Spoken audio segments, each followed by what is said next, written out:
My name is Kieran Curtin and my film is I Am Robot. And basically it's a sci-fi love story based in the future, about 20 years from now. You see a young teenage couple, Karen and Rose, they're victims of bullies. You guys are ferocious. What happens is they get attacked by the bullies. Carl basically gets hit by a car, he's in a coma, and a robot is introduced who takes on Carl's consciousness, and the robot goes to school and mimics Carl's behaviour, and yeah, I won't tell you the end of the story, so ruin it.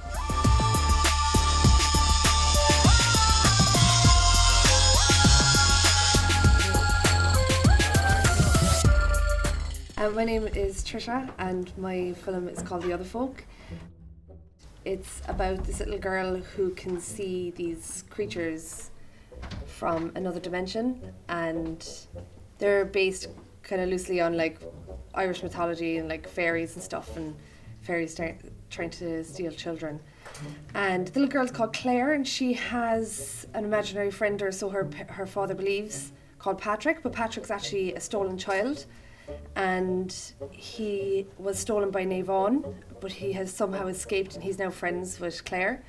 And the film is about how Eoin has come back into the woods by her house and is trying to steal Claire, and Patrick has to save her.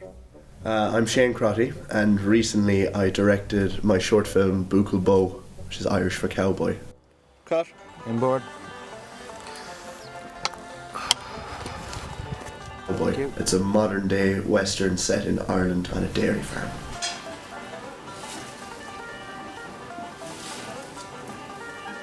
My name's Maura Daly and I'm the writer and director of a movie called Tiger by the Tail. It's a contemporary coming-of-age comedy set in Ireland, and it's about an 18-year-old lad, Jared. He's a skater. He's going through a bad breakup, and his best friend Krusty is the comic relief, lightheartedness throughout the whole thing, making fun of Jared a bit, saying his ex-girlfriend's this, all this kind of stuff. But Krusty's little sister is 16 and she has a crush on Jared, and you think it's kind of this teenage crush at the start of the movie, and you find out it's kind of a bit weird. And the whole theme kind of it is their lifestyle is pop punk, skater, that kind of subculture. My whole life really is kind of music, and that's kind of my favourite genre of music. And how it started off, I watched a video called, it's this YouTube star now at the moment, his name's Jared Alonji. He does these funny stereotype videos on YouTube, and there's one he does as a pop punk singer. I would literally die for pop punk! It's after getting millions of views, and it's kind of this run-on joke with kind of the pop punk culture. So he was kind of an influence for my character Krusty, even though the main character is called Jared. Pop punk at the moment, there's this new wave of it. It's not like Blink-182 at the moment. It's kind of more a mixture of grunge, and it's getting bigger again. It was died out there a little bit, but it's coming back. So I thought it'd be good to do an Irish version of a kind of a punk movie. I'm not from a farming background. I know nothing about dairy farming, so I really just had to defer to my first AD and one of the lecturers here who lived on a farm all her life, because I really don't know where it came from. I think, if I'm honest, I think I was drinking that night. And I'd watched a string of Clint Eastwood films. The three, Fistful of Dollars, Good, the Bad and the Ugly, and For a Few Dollars More. And I had maybe a half a bottle of whiskey or so and just thought, wouldn't that be funny if that was set in Ireland, like, you know, something like that. And I really just like the scenes more than anything else. These big landscapes and these close-ups of the hip, the gun belt, the eyes, all that kind of stuff. And I just thought that looked deadly on camera. Action! So I went with that and knocked out the first draft in about two nights, basically. One hammered, to be perfectly honest, wrote out a brief synopsis, and then once you're a bit more, well, when you're sober, you go back over it and realise the shit you've written. But some of it was gold, you know? I read a lot of like fantasy books and sci-fi and stuff like that. One of the inspirations though was in the field by my house there's this tree line out my window when I was growing up, and it's always like silhouetted at night by the lights from the city, and I used to always imagine like these creatures running in between the trees and stuff, and they were fairies because I was just a mental kid or whatever. So that's kind of where it came from. I actually I had a dream, and then I just said, I got up the next morning and started scribbling down some ideas, and just kind of came from there, like, you know. I didn't necessarily copy from any other film or anything as such, you know. I just kind of came up with it myself. The original story was quite different. There was a lot more character development, but it was certain characters, and then I just trimmed it back just to make it a bit more concise, you know. It was starting to head towards a feature film. I had to trim it right back. So I will make a feature film out of it, right? And I'm going to do a trilogy. So there's a... I Am Robot again, is it? Or? Yeah, well, it's actually going to be like a 3-part series. Oh. And there's a backstory to a professor who's in the film, and it starts off with him. There's nothing about the robot as such. It shows his progression. He came from a medical kind of background, and he started kind of delving in sci-fi and bionics, and it shows his progression.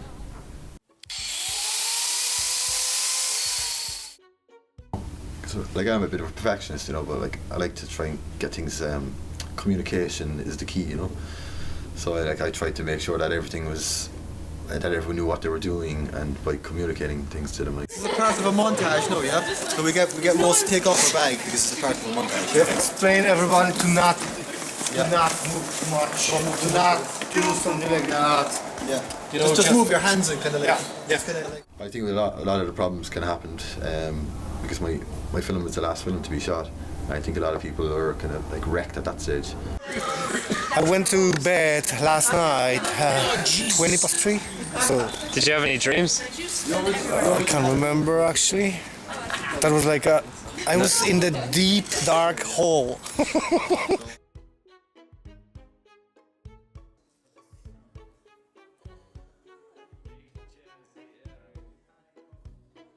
You're having a time of your life, yeah? Definitely. They didn't give their 100%, and they weren't listening, and yeah. Shane, what does it sound like? What's the movie sound like? Oh shit!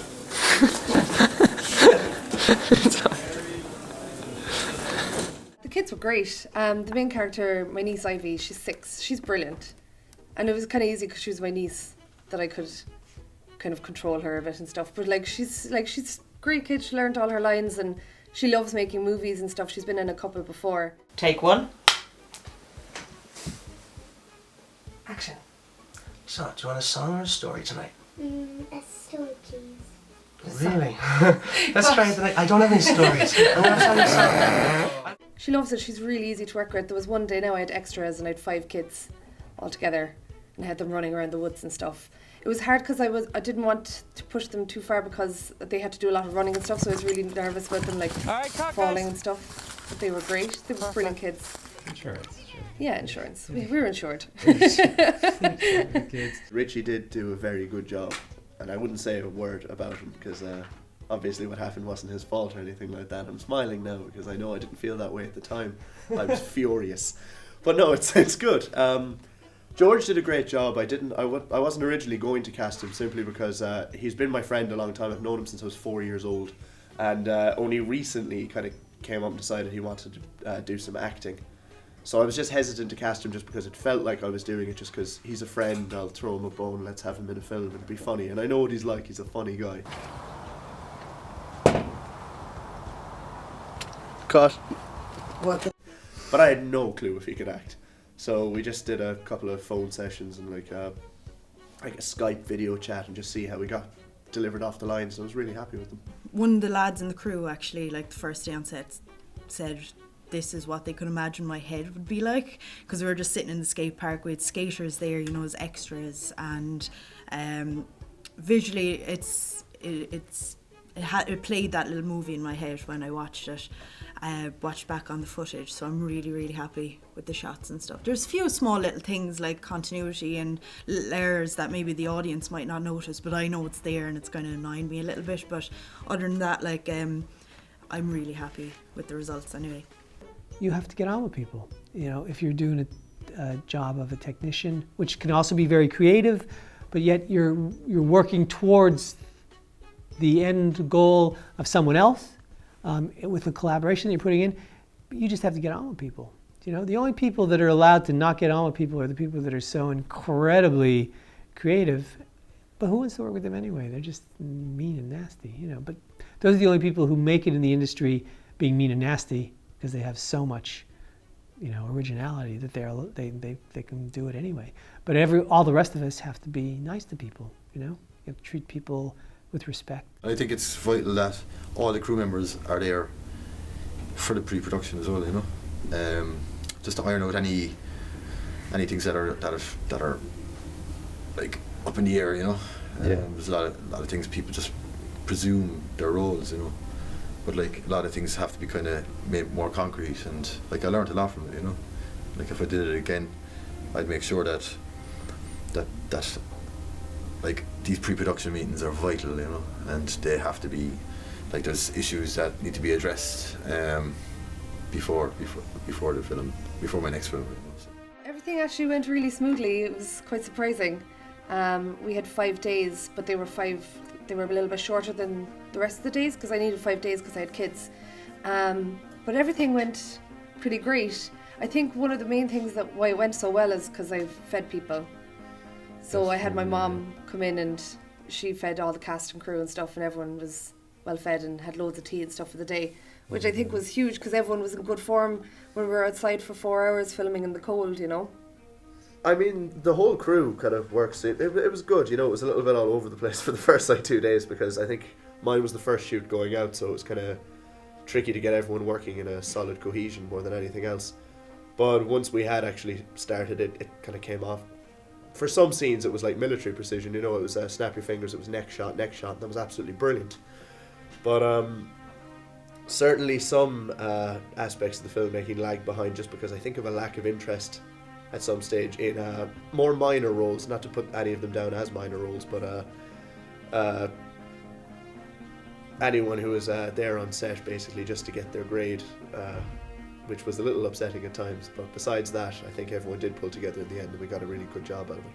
I never thought, growing up, I'd be into writing or directing. I was always kind of scared of writing until I kind of got older and became more creative, and this is how I want to be creative. And then directing was something I never thought I'd do. I was stage managing a play, and the original director of the play wanted to be in the movie or in the play, and so I was confronted by a few people asking me did I want to direct, and I was like, oh, it's a big kind of thing, everything is in your hands. If the actors do bad, it's your fault. If the lighting goes, like, everything is kind of your fault at the end of the day. But after that I kind of fell in love with it a bit, and I really want to be a director.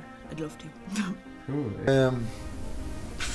A lot of people know their lights shined and they kind of opened up, and I didn't expect the amount of talent, you know, that a lot of people had. Like, I don't want to be name dropping people or whatever, you know, but like in general, like a lot of people a lot of people really kind of shone well. Like, you know, like there was like Dave on light. You know, like he was very go-get, do stuff very quickly and get problems kind of solved quickly. Like sometimes there he was kind of on his own a lot of the time. So like he was very I was blown away by his professionalism.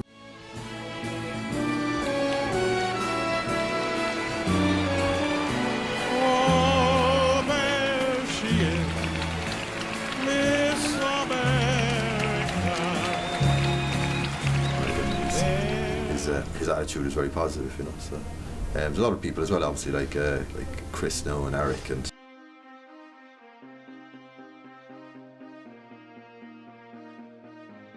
All right, Michael Bay, calm down.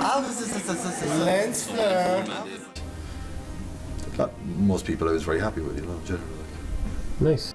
Everyone was great. I mean, I kind of had this big idea, and it could have been a hot mess really if I didn't have the crew that I had. Like, my art director Shane was amazing.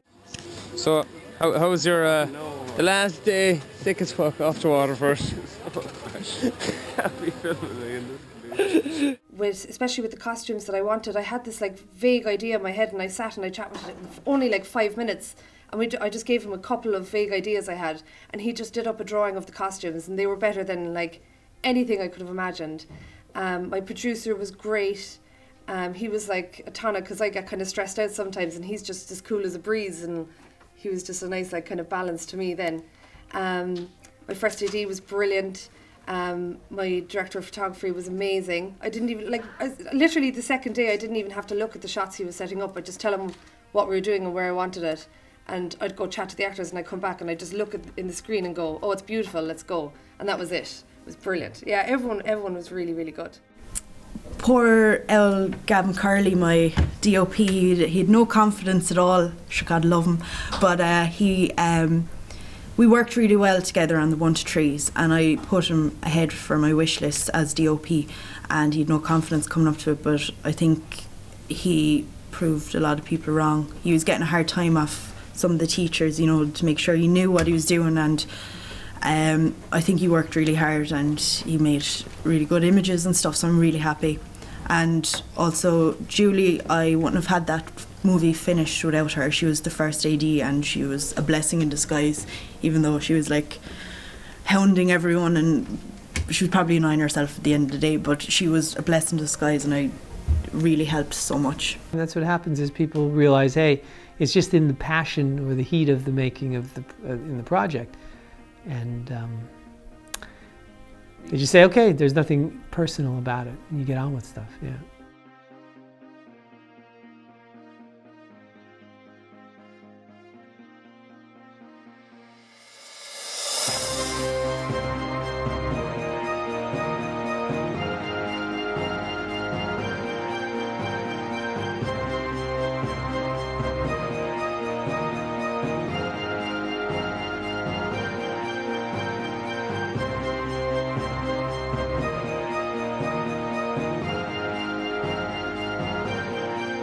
If anyone's unsure of who they're going home with, you have to ask Michael, because he knows his stuff. Michael knows his stuff. He's